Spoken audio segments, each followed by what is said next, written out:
রমজানের এক এক সেকেন্ড, আল্লাহর কসম এক এক সেকেন্ড দাম, এক এক সেকেন্ড দাম, প্রতি ঘন্টা প্রতি মিনিট হীরামণি মুক্তার মতো এক এক সেকেন্ড।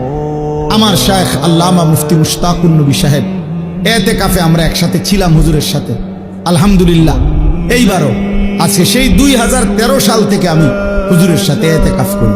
না হয়তো আজগা 13 দুগুণে 26 25, তাইলে কত বছর হইল? প্রায় 12 বছর। এই 12 বছর ধরে উনারে দেখছি, এইবারও দেখছি। মাগরিবের নাম আসরের পরে এই মুনাজাত শুরু করছে, দোয়া করতেছে। শেষ দিন, এই দিন একেবারে আজান, ইফতারের আজানের আল্লাহু আকবার উচ্চারিত হওয়া পর্যন্ত এই হাত নামে কানছে আর কানছে। তো আমার সাথে আরো যারা ছিলাম আমরা সবাই দোয়া করা শেষ, মানে আমরা মুনাজাত শেষ।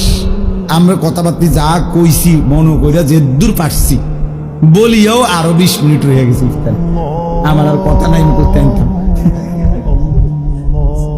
কিন্তু উনারে দেখলাম, উনারে তো শেষ হয় না, উনি তো কান্তি আছে।